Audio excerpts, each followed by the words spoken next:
дар асри 21 сайёҳӣ дигар танҳо тамошои ёдгориҳои таърихӣ, истироҳат дар соҳилҳо ё сафар ба шаҳрҳои машҳур нест. тағйирёбии тарзи зиндагӣ, афзоиши талабот ба таҷрибаи воқеӣ ва хоҳиши инсон барои наздик шудан ба табиат сабаби пайдоиши самти нави босуръат рушдёбандаи саноати сайёҳӣ гардид.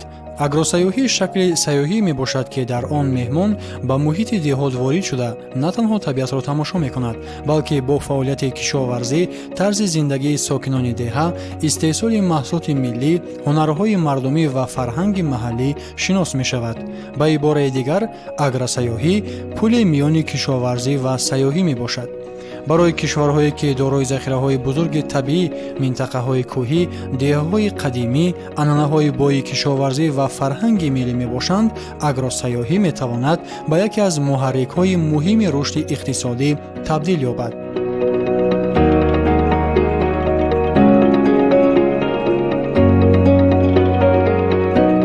ҷумҳурии Тоҷикистон маҳз чунин имкониятҳоро дорост. кӯҳсорҳои баланд, водиҳои сарсабз, боғҳои мевадиҳанда, чарогоҳҳои васеъ, маҳсулоти табиии кишоварзӣ, таомҳои миллӣ ва меҳмоннавозии мардум шароити нодири рушди ин соҳаи сайёҳиро фароҳам меоранд.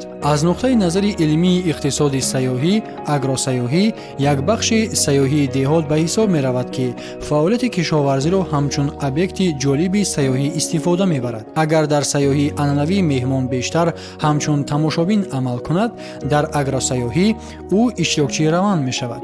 масалан, ҷамъоварӣ мева дар боғ, иштирок дар тайёр кардани маҳсулоти миллӣ, зиндагӣ дар хонаи деҳотӣ, шиносоӣ бо чорводории кӯҳӣ, иштирок дар ҷашнҳои маҳаллӣ, тамошои раванди истеҳсоли асал, шир, меваҳои хушк ва дигар маҳсулоти экологӣ.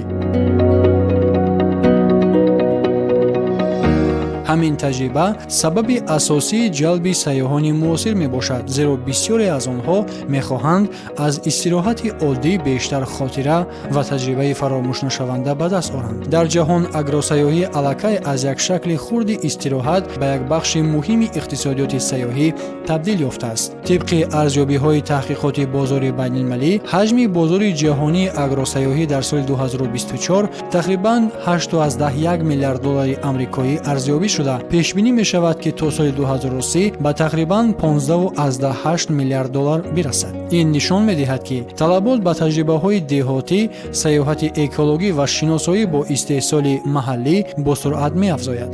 дар бисёре аз кишварҳои пешрафта агросайёҳӣ ҳамчун воситаи рушди деҳот ва зиёд намудани даромади хоҷагиҳои хурд истифода мешавад. италия яке аз пешсафони ҷаҳон дар рушди агросайёҳӣ мебошад. дар ин кишвар агросайёҳӣ бо мафҳуми агритуризмо машҳур аст. хусусияти асосии модели итолиёвӣ дар он аст, ки хоҷагии кишоварзӣ танҳо маҳсулот истеҳсол намекунад, балки худ ба макони сайёҳӣ табдил меёбад. дар соли 2024 дар Италия зиёда аз 26 000 хоҷагии агросайёҳӣ фаъолият мекарданд. шумораи меҳмонони чунин хоҷагиҳо ба тақрибан 4.7 миллион нафар расида, зиёда аз нисфи онҳо шаҳрвандони хориҷӣ буданд. ҳаҷми иқтисоди ин бахш низ сол ба сол афзоиш меёбад. дар минтақаҳои машҳури Италия аз ҷумла Тоскана, сайёҳон барои зиндагии муваққатӣ дар хоҷагиҳои деҳқонӣ, чашидани маҳсулоти маҳаллӣ, омӯзиши тайёр кардани панир, шарбат, равғани зайтун ва иштирок дар корҳои мавсимии кишоварзӣ маблағ пардохт мекунанд. ин таҷриба нишон медиҳад, ки деҳа метавонад на танҳо ҷойи истеҳсоли маҳсулот, балки объекти даромадноки сайёҳӣ бошад. дар Иёлоти Муттаҳидаи Амрико низ агросайёҳӣ ҳамчун воситаи диверсификатсияи даромади хоҷагидорон рушд кардааст. мувофиқи маълумоти хадамоти таҳқиқоти иқтисодии Департаменти кишоварзии Иёлоти Муттаҳидаи Амрико, дар соли 2022 хоҷагиҳо аз хизматрасониҳои агросайёҳӣ тақрибан $126 миллиард даромад ба даст оварданд. ин даромад аз фаъолиятҳои ба мисли истироҳат дар хоҷагиҳо, хизматрасониҳои меҳмонхона, чорабиниҳои омӯзишӣ ва фароғатӣ ба даст омаданд. дар баъзе иёлотҳои Амрико хоҷагиҳо ба марказҳои бузурги сайёҳӣ табдил ёфтанд. одамон барои дидани ҷамъоварии ҳосил, фестивалҳои деҳотӣ, аспсаворӣ, шиносоӣ бо чорводорӣ ва хариди маҳсулоти табиӣ меоянд.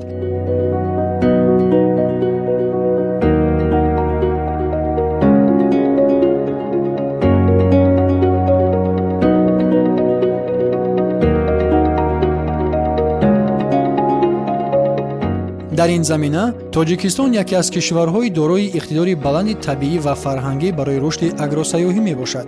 қисми зиёди ҳудуди он аз кӯҳҳо иборат буда, деҳаҳои кӯҳӣ бо манзараҳои нодир, ҳавои тоза ва тарзи зиндагии суннатӣ барои сайёҳони хориҷӣ хеле ҷолиб буда метавонад. дуюм, тоҷикистон дорои таърихи ҳазорсолаи кишоварзӣ мебошад. аз замонҳои қадим сокинони ин сарзамин бо боғдорӣ, токпарварӣ, чорводорӣ ва ҳунарҳои марбут ба кишоварзӣ машғул буданд. сеюм, маҳсулоти кишоварзии тоҷикистон дорои хусусияти табиӣ ва миллӣ мебошанд. зардолӯи водии зарафшон, анори минтақаҳои ҷанубӣ, меваҳои хушк, асали кӯҳӣ, гиёҳҳои шифобахш, маҳсулоти ширии чорвои кӯҳӣ, нон ва таомҳои миллӣ, гӯсфанди зоти ҳисорӣ, ангури тоифӣ ва ғайра.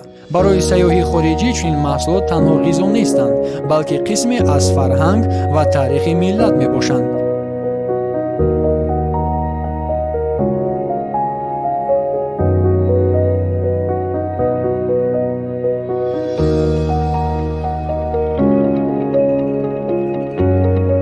самтҳои муҳимтарини рушди агросаёҳӣ дар тоҷикистон ин эҷоди хоҷагиҳои намунавии агросаёҳӣ мебошад. дар ҷумҳурии тоҷикистон яке аз самтҳои асосӣ таъсиси хоҷагиҳои махсуси агросаёҳӣ мебошад.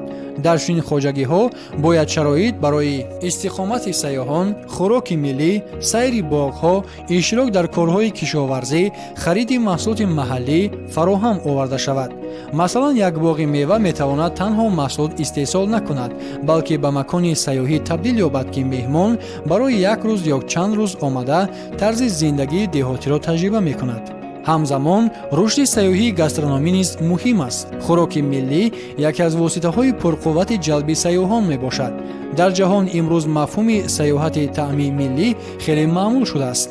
сайёҳон мехоҳанд бидонанд, ки таом чӣ гуна омода мешавад, маҳсулот аз куҷо меояд ва чӣ таърих дорад. тоҷикистон метавонад аз чунин имконият истифода барад. омӯзиши омода кардани қурутоб, тайёр кардани оши палов, нонпазии миллӣ, тайёр намудани маҳсулоти ширӣ, коркарди меваҳои хушк ва ғайра.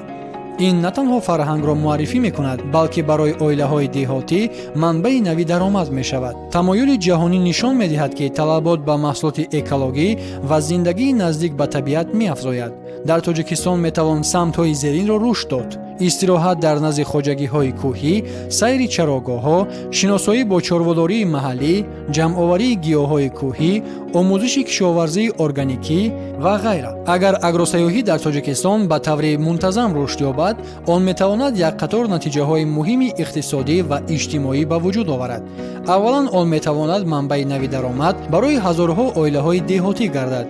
имрӯз бисёре аз сокинони деҳот танҳо аз фурӯши маҳсулоти кишоварзӣ даромад мегиранд, аммо агросаёҳӣ имкон медиҳад, ки як маҳсулот чанд маротиба арзиши бештар пайдо кунад.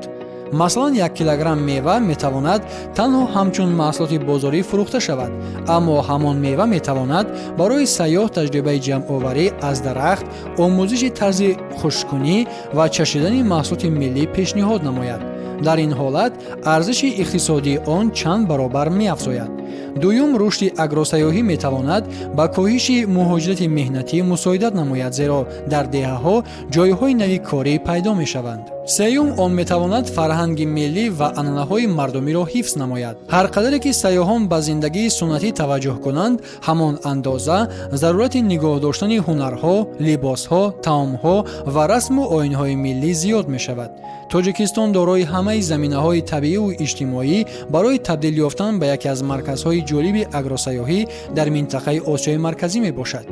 агар ин соҳа ба таври мунтазам ва стратегӣ рушд дода мешуд, он метавонист ба яке аз самтҳои муҳими диверсификатсияи иқтисоди миллӣ табдил ёбад. таҷрибаи кишварҳои пешрафта нишон медиҳад, ки агросаёҳӣ на танҳо воситаи ҷалби сайёҳон аст, балки механизми рушди деҳот, баландбардоштани сатҳи зиндагии аҳолӣ, ҳифзи табиат ва муаррифии фарҳанги миллӣ мебошад. дар тоҷикистон, ки қисми зиёди аҳолӣ дар минтақаҳои деҳот зиндагӣ мекунад ва соҳаи кишоварзӣ яке аз бахшҳои муҳими иқтисодӣ ба ҳисоб меравад, агросаёҳӣ метавонад робитаи мустақими байни истеҳсолкунанда ва истеъмолкунандаи байналмилалиро ба وجود آورد. یکی از مشکلات اساسی اقتصادیات دهات در بسیار کشورها وابستگی زیاد از یک منبع درآمد میباشد. برای مثال، دهقان تنها از فروش محصولات کشاورزی وابسته است، اما نرخ محصولات میتواند تغییر یابد، خراجات استحصالی زیاد شود و درآمد او کاهش یابد. اگروسیاحی این مدل اقتصادی را تغییر میدهد. یک خواجگی دهقانی میتواند همزمان محصولات کشاورزی استحصال کند، مهمان قبول نماید، محصولات خود را مستقیم به سیاح فروشد، درس‌های آموزشی تشکیل نماید و چرابینی‌های فرهنگی گذراند. یعنی یک زمین یا یک باغ میتواند از یک منبع عادی استحصالی به چندین منبع درآمد تبدیل یابد. مثلا یک باغ زردالو و یا شفتالو در تاجیکستان میتواند تنها حاصل دهد، اما اگر در آنجا برای سیاحان شرایط فراهم آورده شود، مهمان میتواند به باغ وارد گردد، میوه چیند، طرز خشک کردن زردالو را آموزد، در خانه دهقان طعام ملی بخورد و محصول تیار را همچون تحفه خریداری نماید. در چنین حالت ارزش اقتصادی همان یک محصولات چند مراتب زیاد می شود. هر یک منطقه تاجیکستان می تواند مدل مخصوص اگروسیاحی خود را داشته باشد. ولایت سوغد یکی از منطقه های دارای امکانات بلند می باشد. این منطقه با باغ‌های میوه دهنده، تاکزارها، تاریخ قدیمی کشاورزی، شهرهای تاریخی و هنرهای مردمیش معروف است. در شهر و ناحیه‌های پنجکند، عینی، اسفره، کانیبادام، استروشن و دیگر منطقه ها می توان خطسیرهای اگروسیاحی تشکیل داد. در این برابر ولایت ختلان نیز دارای اقلیم مساعد برای کشاورزی می باشد. این منطقه می تواند مرکز سیاحی باغداری، سیاحی گاسترونومی، سیاحی پولیزی، گرمخانه و کشاورزی عنعنوی گردد. سیاحان خارجی می توانند با روند پرورش پولیزی ها، استحصال محصولات ملی و زندگی دهات جنوبی تاجیکستان شناس شوند. ولایت مختار کوهستان بدخشان نیز یکی از منطقه های نادر و خاص برای اگروسیاحی می باشد. در اینجا آمیزش طبیعت، فرهنگ و طرز زندگی سنتی امکانات خیلی بزرگ دارد. سمت های امکان پذیر این منطقه زندگی در خانه های ملی بدخشانی، شناسایی با چارواداری کوهی، اشتراک در جمع آوری گیاهای شفابخش، استحصال محصولات محلی و آموزش طرز زندگی مردم در بلندکوه‌ها. برای بسیاری از سیاحان اروپا و امریکا چنین تجربه‌ها خیلی ارزشمندند، زیرا آنها می‌خواهند محیط واقعی زندگی مردم را ببینند. یکی از عامل‌های مهمترین رشد اگروسیاحی اینفراساختور میباشد. حتی اگر یک دهه دارای طبیعت زیبا و فرهنگ بای باشد، به راه‌های مناسب، علاقه، جای استقامت و خدمت‌رسانی با صفت جلب سیاحان دشوار است. برای رشد اگروسیاحی ضرور است در بسیار کشورها سیاحان بیشتر به جایهای خرد عائلوی توجه دارند. خانه مهمانی دهاتی باید تازه، بی خطر، با شرایط عادی ولی با صفت و با غذای ملی تامین باشد. ساکن دهه می تواند بهترین راه بلد باشد اگر آموزش ضروری گیرد. برای این ضرور است که آموزش زبانهای خارجی، فرهنگ خدمت‌رسانی، مارکتینگ رقمی و قاعده‌های قبول مهمان آموزانیده شوند. در جهان معاصر سیاح اکثرا توسط اینترنت قرار قبول می‌کند. از این رو ساختن سامانه‌های مخصوص، استفاده شبکه‌های اجتماعی، نوارهای کسبی، خریطه‌های رقمی و پیشنهاد خطسیرهای آماده شده اهمیت بزرگ دارند. امروز حتی خواجگی خرد دهاتی نیز می‌تواند توسط اینترنت سیاح خارجی را جلب کند. مثلا یک خواجگی خرد می‌تواند صفحه اجتماعی اینترنتی داشته باشد، عکس‌ها و نوارهای محیط خود را نشر کند، امکان فرمایش آنلاینی پیشنهاد نماید و جذابیت و تاریخ خواجگیش را نقل کند.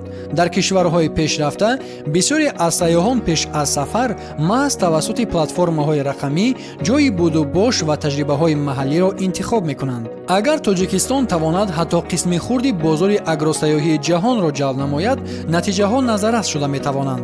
مثلا اگر سالانه تنها 100,000 نفر سیاح توسط برنامه‌های اگروسیاحی جلب شوند و هر یک به حساب میانه $300 آمریکایی برای خدمت‌رسانی، غذا، نقلیات و خرید محصولات محلی صرف کند، حجم گردش اقتصادی می‌تواند تقریباً $30 میلیون را تشکیل دهد. اگر این رقم به 500,000 نفر سیاح رسد، درآمد مستقیم و غیر مستقیم می‌تواند به $100 میلیون نزدیک شود. البته این رقم‌ها از سطح خدمت‌رسانی، مارکتینگ، اینفراساختور و سیاست دولتی وابسته می‌باشند. اما تجربه کشورهای دیگر نشان می‌دهند که چنین امکانیت واقعی است. яке аз арзишҳои муҳимтарини агросаёҳӣ таъсири он ба ҳифзи мероси фарҳангӣ мебошад. дар бисёр деҳаҳои тоҷикистон ҳанӯз ҳам усулҳои қадимаи кишоварзӣ, тарзи тайёр намудани маҳсулоти миллӣ, ҳунарҳои дастӣ, расму оинҳои мавсимӣ нигоҳ дошта шуданд. агар барои ин арзишҳо талаботи сайёҳӣ пайдо шавад, онҳо на танҳо ҳифз мешаванд, балки ба манбаи даромад табдил меёбанд.